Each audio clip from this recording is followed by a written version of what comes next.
Assalamualaikum warahmatullahi wabarakatuh.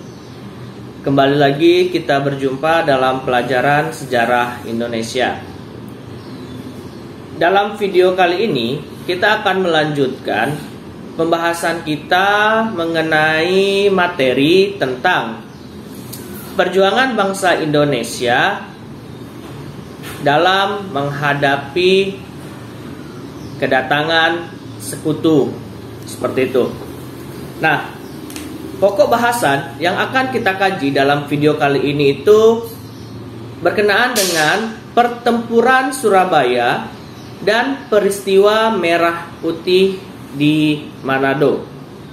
Nah, mungkin bagi kita sebagian tidak heran dengan yang namanya pertempuran Surabaya.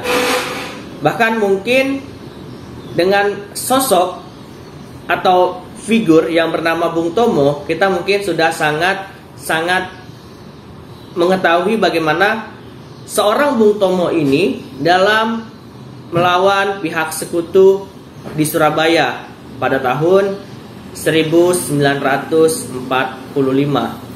Nah, kedatangan sekutu tadi itu memiliki beberapa tujuan. Tujuan sekutu datang ke Indonesia salah satunya itu adalah untuk menerima penyerahan kekuasaan dari Jepang kepada pihak sekutu. Hal itu terjadi akibat Jepang kalah dalam Perang Dunia Kedua, sehingga otomatis wilayah-wilayah yang dulunya dikuasai oleh Jepang itu menjadi wilayah kekuasaan dari pihak sekutu sebagai pemenang perang dalam Perang Dunia Kedua. Nah, kedatangan sekutu tadi itu sampai ke beberapa daerah di Indonesia, dan setiap kedatangan sekutu tadi itu pasti menimbulkan kekacauan atau yang namanya gejolak. Sehingga apa? Sehingga nanti muncullah yang namanya perlawanan dari rakyat akibat ketidakterimaan mereka terhadap kedatangan sekutu yang dalam tanda kutip seolah-olah mereka ingin kembali menjajah Indonesia. Padahal Indonesia sudah merdeka pada tanggal 17 Agustus 1945. Oke, pertempuran Surabaya. Latar belakang dari pertempuran Surabaya ini adalah ketika pada tanggal 25 Oktober 1945 pasukan sekutu yang dipimpin oleh Inggris tiba di Surabaya di bawah pimpinan Brigadir Jenderal AWS Malabi, dengan tugas utama yang dibebankan kepada Malabi itu adalah untuk melepaskan para tawanan perang yang ditahan Jepang selama Perang Dunia Kedua, yang diisi oleh beberapa orang-orang Belanda, beberapa orang-orang Amerika, dan lain sebagainya.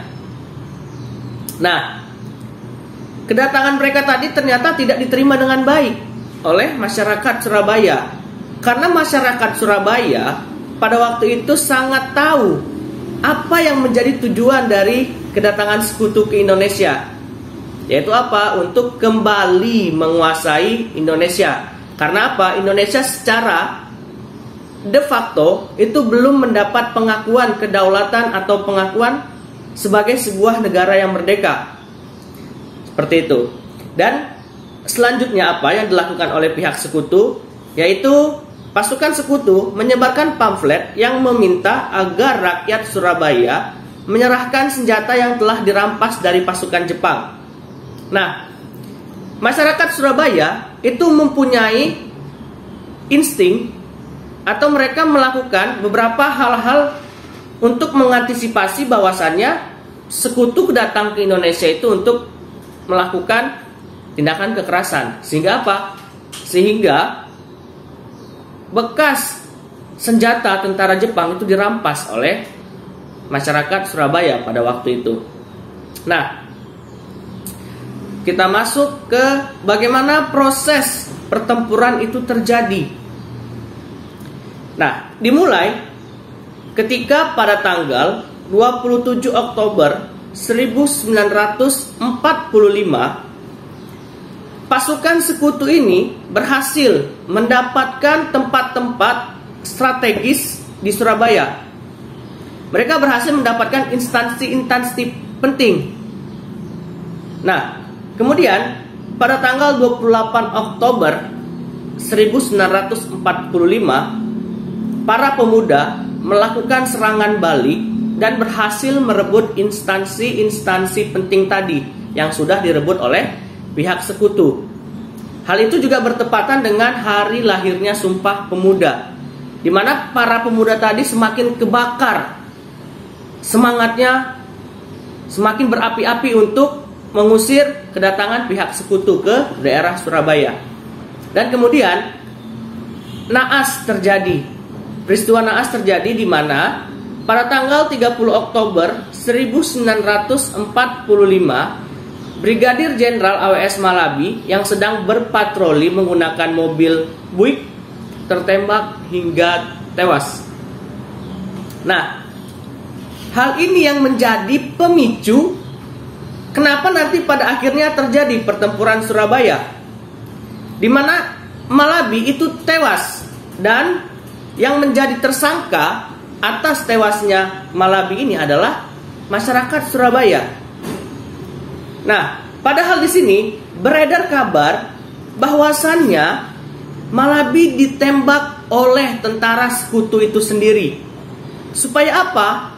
Supaya sekutu memiliki alasan untuk melakukan penyerangan terhadap pihak Indonesia. Seperti itu. Jadi di sini ada sebuah konspirasi yang menyudutkan Indonesia sebagai tersangka utama dalam kasus terbunuhnya AWS Malabi. Sehingga apa? Nanti bisa dijadikan alasan dari pihak sekutu untuk melakukan serangan balik terhadap Indonesia. Nah, tewasnya AWS Malabi langsung direspon dengan cepat oleh pihak sekutu, di mana sekutu mengeluarkan ultimatum agar rakyat Surabaya menyerah tanpa syarat. Karena di sini kan masyarakat Surabaya itu masih kekeh, masih memiliki hasrat untuk mempertahankan Surabaya. Dan kemudian Bung Tomo yang tadi sudah kita bahas di awal, Bung Tomo berpidato dengan semangat berapi-api, membakar semangat juang PKR dan rakyat Indonesia. Merdeka atau mati. Itu salah satu penggalan dari pidato Bung Tomo dalam rangka untuk membakar semangat dari rakyat Surabaya. Seperti itu. Nah, kemudian pertempuran pun berlangsung selama 3 minggu. Meskipun banyak korban jiwa, tetapi kota Surabaya berhasil dipertahankan.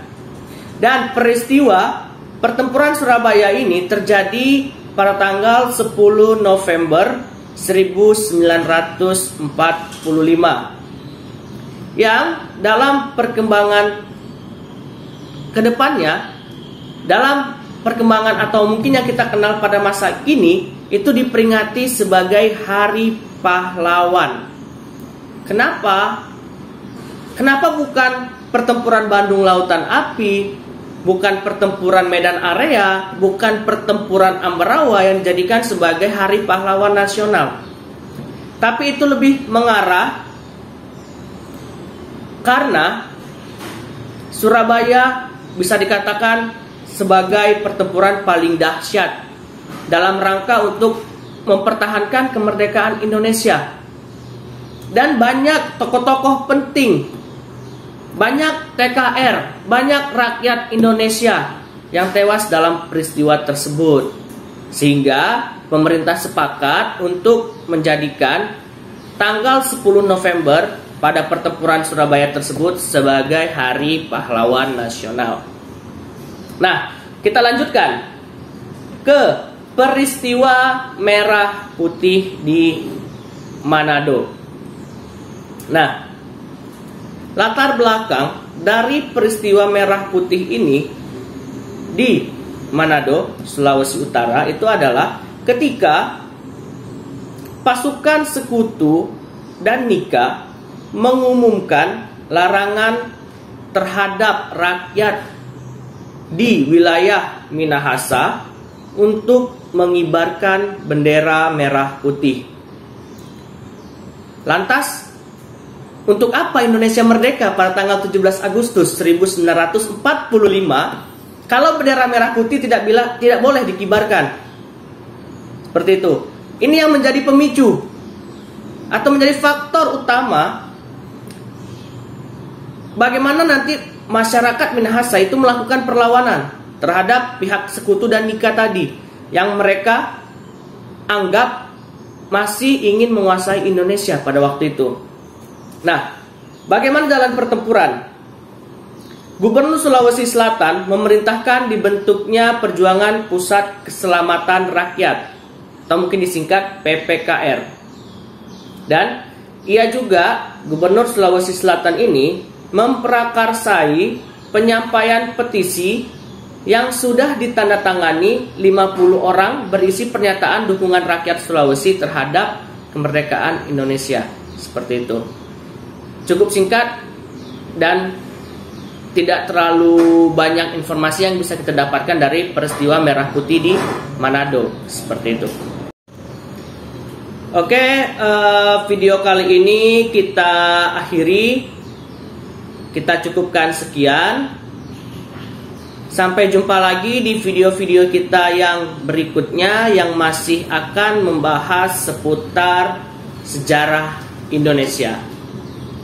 Nah, apabila ada yang ingin ditanyakan atau ada beberapa hal yang kurang jelas, bisa kita sama-sama diskusikan di bawah ini di kolom komentar. Seperti itu.